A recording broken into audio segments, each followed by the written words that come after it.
સુરતમાં પોલીસના નામે ઉઘરાણી કરતો હોવાનો વિડીયો વાયરલ થયો હતો, જે મામલે ભેસ્તાન પોલીસે કાર્યવાહી હાથ ધરી તેને ઝડપી પાડ્યો હતો. તો કોન્ટ્રાક્ટ બેઝ પર ફરજ બજાવતો હોય જેથી તેને ફરજ પરથી દૂર કરાયો હતો. સુરતના ભેસ્તાન વિસ્તારમાં આવેલા ત્રિમૂર્તિ ચોકડી પાસે આવેલ આવલ ચાની દુકાન પરથી એક યુવકનો વિડીયો સોશિયલ મીડિયા પર ઝડપથી વાયરલ થયો છે. વિડીયો મુજબ યુવક દુકાનદાર પાસેથી પોલીસના નામે વિમલ અને સિગારેટની ઉઘરાણી કરતા જોવા મળી રહ્યો છે. દુકાનદારે તરત જ પીસીઆરને ફોન કરીને જાણ કરી હતી અને ઘટના સ્થળે પોલીસ પહોંચી હતી. આ યુવકનું નામ વાલ્મીકી પાટીલ હોવાનું ખુલ્યું છે, જે સચિન પોલીસ સ્ટેશનમાં પીસીઆર પર કોન્ટ્રાક્ટ બેઝ પર ફરજ બજાવતો હતો. સરકારી કર્મચારી નથી, પરંતુ આઉટસોર્સ સ્ટાફ તરીકે જોડાયેલો હતો. વિડીયો વાયરલ થતાં ભેસ્તાન પોલીસે તાત્કાલિક કાર્યવાહી કરી આરોપીને કસ્ટડીમાં લઈને પૂછપરછ કરી હતી, જેમાં પૂછપરછ દરમિયાન યુવક વિમલ અને સિગારેટની ઉઘરાણી કરવાનું કબૂલ્યું હતું.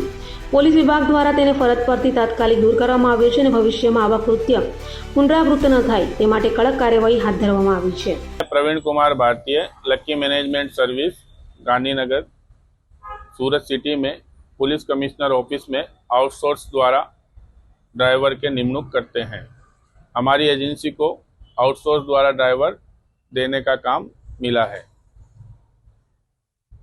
वाल्मीकि शांतुराम पाटिल का जो 2 दिन पहले वीडियो वायरल हुआ है, उसके संदर्भ में सचिन का इसने नाम लिया पुलिस स्टेशन का, जबकि ये सचिन पुलिस स्टेशन में परमानेंट नहीं है, ये आउटसोर्स का ड्राइवर है और इसको एमटी द्वारा नौकरी देने में आती है. उस दिन सचिन पुलिस स्टेशन के अंदर ड्राइवर परमानेंट जो थे वो आए हुए नहीं थे, उसकी जगह इसको भेजा था.